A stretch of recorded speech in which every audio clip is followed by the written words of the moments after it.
Hi everyone, welcome to my YouTube channel. Today we shall discuss about tips on basic knowledge or basic information. Once again we will go back to the basic and review today. Before moving on, I would like to thank all my subscribers and viewers for your continued support.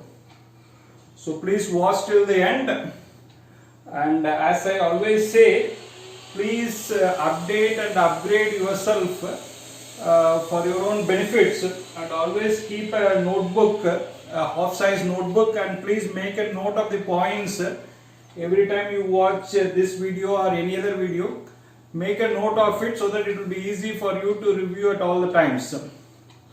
So now let's move on to the subject. Please watch till the end. That is most important. If you like, please share, comment. It has to be interactive, so please give your comments, and if you are not subscribed, please subscribe and press the bell icon.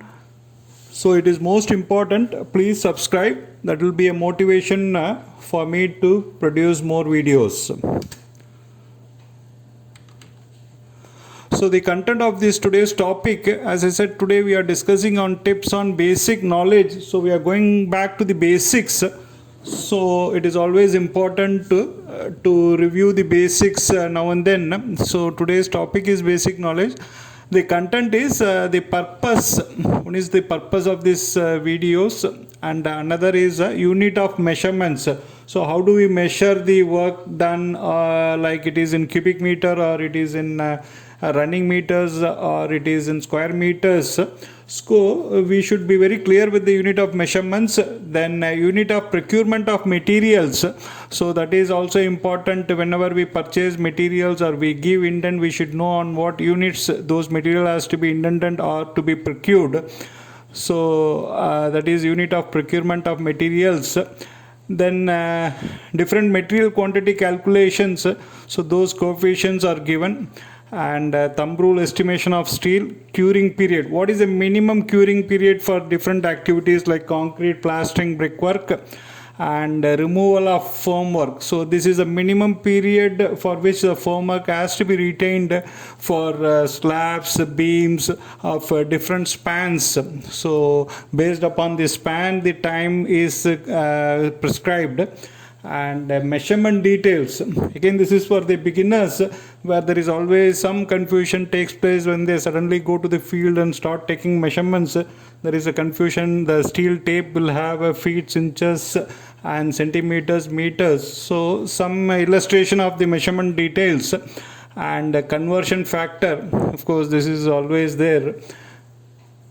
And job description of a site engineer or civil engineer. See, this is every civil engineer should know what the job description is. So that is also given in this.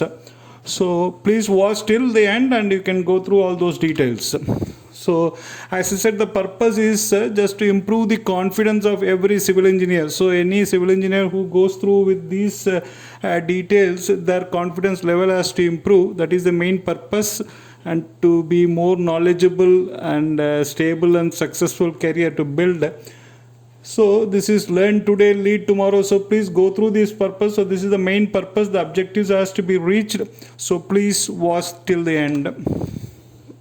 Now, unit of measurements of items. So there is a item is given on the left hand side and the unit is given. So which is self-explanatory. Earthwork excavation, earthwork in filling, so concrete work, all these things in cubic meter. Reinforcement is in kg. Brickwork, when it is 9-inch thickness, it is in cubic meter. When it is in 4-inch thickness, it is in square meters. Plastering is measured in square meters. Painting is measured in square meters. Flooring is in square meters. Skirting will be in running meters. So structural steel in kg or ton, door, windows, gates in square meters. So manhole chambers, plumbing, sanitary fittings are in numbers. So these are all the units of measurement for different activities. Now, unit of procurement of materials. Whenever we want to buy materials, then we should know what is the unit at which we have to intend the material, or we have to buy it, or we have to invite quotations. So, cement in bags, sand in cubic meter or feet cube, aggregate metal in cubic meter or feet cube, cubic feet. Earth or gravel, again similarly cubic meter or feet cube. Stones in cubic meter or feet cube. Wood in cubic meter or feet cube. Plyboard will be generally in square meters or feet square. Bricks in numbers. Reinforcement steel or structural steel in kgs. Now again these material, steel plates, all this in square meters. Pipes, GA pipes, CA pipes, MS pipe, all in running meters. SW, storm water or sewerage pipes, all in running meters. Plumbing, sanitary fittings, hardware, numbers. Paint in kg, and paint in liquid form will be in liter. So waterproofing compound in kg, wax polish in kg, spirit polish in liter. So these are all the unit of procurement of materials. Now this slide is about quantities of different grades of material. Ratio is given M20, M15, M10, 7.5, and we have water cement ratio. So how many bags of cement required, sand, aggregates. In addition, we have given a column where how much of water required per bag of cement. It is not per cubic meter, it is per bag of cement. So the rest of the column, cement, sand, aggregates, are for 1 cubic meter how much bags of cement, sand is required. Water especially is given per bag of cement. So if it is M20 with 0.6 water cement ratio, so it is 30 liters is what required. So that is what given, that column is important. So per bag of M20 requires 30 bags with water cement ratio of 0.6. If it is M15, 0.64, if you retain as water cement ratio, your water requirement is 32. So as we go lean mix, the water cement ratio increases. The size of the aggregate also will increase from 20 mm to 40 mm. So those water cement ratio and corresponding water required is given. Now other table gives you the requirement of cement, sand and aggregates. So this is again material quantity calculation for 1 cubic meter of brickwork. So in 1 cubic meter of brickwork, how much of cement is required, how much sand is required for different ratios, 1:3, 1:4, 1:5, 1:6 and 1:7. So if we have different ratios, we will have a different cement consumption and sand consumption given separately in meter cube and feet cube. It is more or less a self-explanatory thing. Now this is for a plastering work of 100 square meters. So this tabulation gives you the complete picture for 100 square meter of plastering work of different ratios, 1:3, 1:4, 1:5, 1:6, cement is to sand. And thickness, varying thickness, 10 mm, 12 mm, 15 mm, 18 mm and 20 mm. So we have on the left hand side thickness, on the top we have the ratios where cement and sand requirements is tabulated, and this table helps you to know the different quantities of cement, sand required. Similarly, if we have to calculate for wet mortar, 1 cubic meter of mortar we have to prepare of different ratios, 1:2, 1:3 or 1:4, 1:5, 6, 7. So how much of cement in kg is required and how much sand is required. Sometimes when you have a different thickness of plastering, so we need to work out what is the total area of plastering into thickness, 20 mm, 18 mm. So thickness will give you the quantity of dry quantity of plaster. So this is the method of calculating the quantities of plaster. When you have a different ratios or different thickness, we can, our own self can calculate the quantities. So proportionately it has to be calculated from whatever tables we have seen just now. So we need to add volume for wet mortar and increase quantity for depression joints wastage by 20 centimeters. So from dry mortar to wet mortar, we need to take 30% consideration.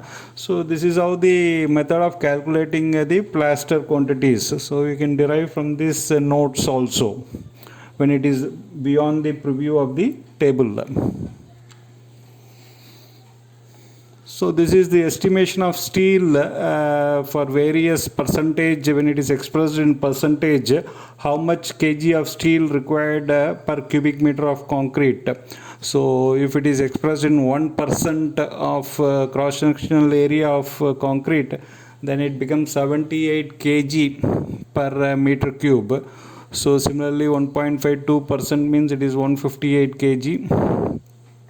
3% is 235 kg and 4% is 313. So basically it is derived from the density of steel, which is 7850 kg per meter cube. So whenever the percentage of steel is expressed in 1%, 1.52%, and proportionate kg of steel per cubic meter of concrete.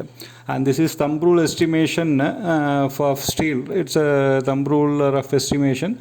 So generally for slab we consider 80 kg per cubic meter. For beam it is 120 kg per cubic meter. Column 180 kg. Footing of course 80 kg per cubic meter. So this is in addition we need to take some wastages 10-15% towards slabs, wastages, cranks, etc. we need to consider. So this is just an indication for a thumb rule estimation of steel. Pointing work. We have three different types of pointing. So this is when you have brickwork or masonry or brick flooring or paving. So this table gives you how much cement is required per kg. Now how much cement is required per 1 cubic meter or 1 square meters. So this is basically for pointing work. So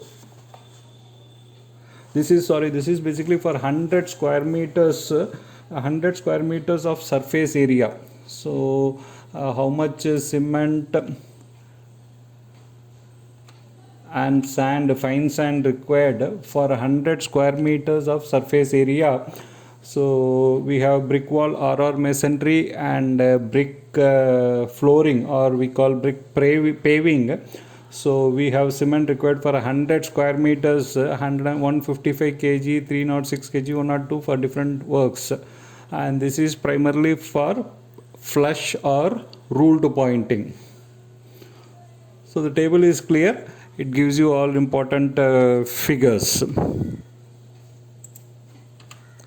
Now pointing, as I said, there are three types of pointing. One is ruled pointing and flush pointing, which is more or less ruled pointing, where we draw lines on the pointing, and flush is flushing with the surface.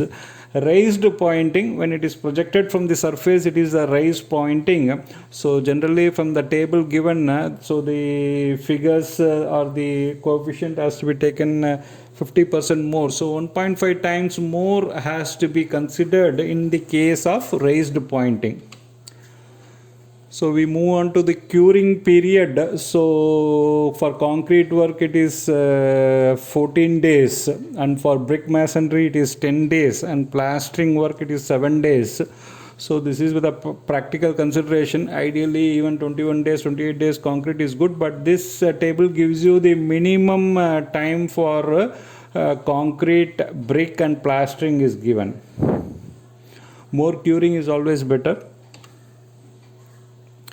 So this is on the removal of formwork. So formwork, when it is given for columns, vertical sides, beam sides, slabs and beams, what is the minimum period we have to retain the formwork? So if it is in the case of walls, columns, sides of beams, it varies from 24 to 48 hours. And in the case of slab, a span up to 4.5 meters, 7 days, and a span over 4.5 meters, 14 days. And for beams, span up to 6 meters, 14 days, and span over 6 meters, it is 21 days. So this table gives you the form work for beam columns removal time.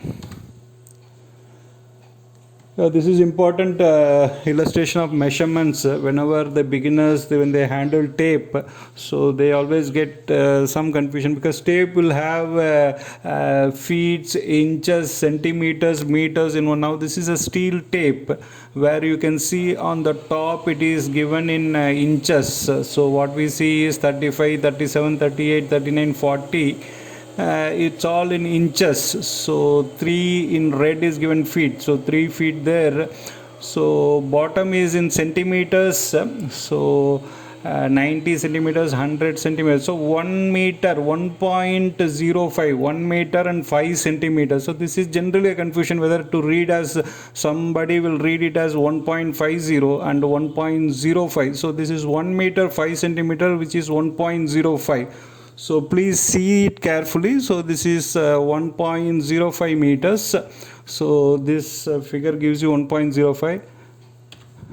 Now this is 1.5 meters reading, where 150 is shown. So that is 1.50. So you have top inches, 59 inches is shown. Bottom is 150, which is 1.50 centimeters. So 140 is shown. Next 150 centimeters, which is nothing but 1.5 meters. Now this is, we have 3 different tapes, steel tapes. We have a fiber reinforced tape. This is a plastic tape, where you see in one side it is in centimeters. So this is 50 centimeters or 0.5 meters. So 1, 2, 3 is all in centimeters. So this is 0.5 meters. Now you see the same tape on the reverse side. You have feet and inches marked. 0, 3 in black color is feet. 3 feet to 4 feet you have 12 inches. 1, 2, 3, 11. 11 to 4 is 1 inch. So 12 inches. So this is feet and inches. So you see 3 feet and 1, 2, 3 inches, and it goes up to 4 feet and goes on. Now this is again in the plastic tape, 1.05, 1 meter 5 centimeters. Yes, 1.05. So this always it is especially for the beginners, they have to be very careful in reading. So instead of reading 1.05, sometimes it is by mistake. I found that people read it as 1.50. So conversion factor, which is a very usual conversion factor, I am discussing on the linear measurement, which is one-dimensional length or either breadth or depth kind of thing. So 1 meter is 100 centimeters or 1000 mm. 1 meter is 3.28 feet. 1 feet is 12 inches. 1 kilometer is 1000 meters. So these conversion factor should be always in the fingertips. Again, this is given in inches to feet. So whenever we measure 8 feet, 4 inches, 7 feet, 8 inches and all, we should be able to convert that into feet.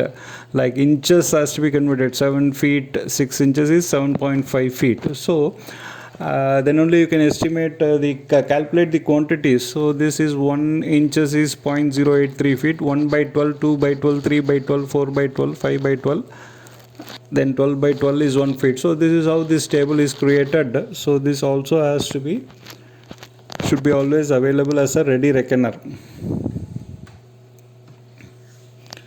So a brief job description of a site engineer or any civil engineer. So it is very important that a civil engineer should always know before anybody tells him or her what her responsibilities or job description is. So to prepare daily labor report, to study working drawings, able to prepare BOQ material requirements. So prepare BOQ, you need to know the unit of measurements. To do the material requirement, you need to know the coefficients, you need to know the measurement of procurements. Sequence of construction activities, it's another thing on what sequence the construction has to take place. And supervise and execute work. To prepare snag list, we are given videos on snag list. And to maintain incoming register, different formats are given in earlier videos. to maintain cement and other consumption register. Again, formats are given to able to do the reconciliation of material, to maintain proper measurement book, to maintain milestone details. So these are all the basic job description of any site engineer before anybody tells him or her what their responsibility is. So focus of any civil engineer again, so anybody is specialized as a site engineer, so they should have certain skill set, and next they should have the target of to grow at a higher level. So they should develop the qualities to become a project manager, and to manage projects directly. So similarly, a quantity surveyor has to have a good analytical, and they have to develop as a good planning manager. So planning engineer should able to develop and prepare contracts and good controls over the project. So what skill set they should possess, and how they should transform and grow to the next level. So this table guides you how to improve your skill set. So it is always important to upgrade and update yourself. So this is one slide where you can always see the requirements. So it's a big thanks for watching. So please like it. If you like it, you can comment, share it, and if you're not subscribed, please subscribe and press the bell icon. Thank you.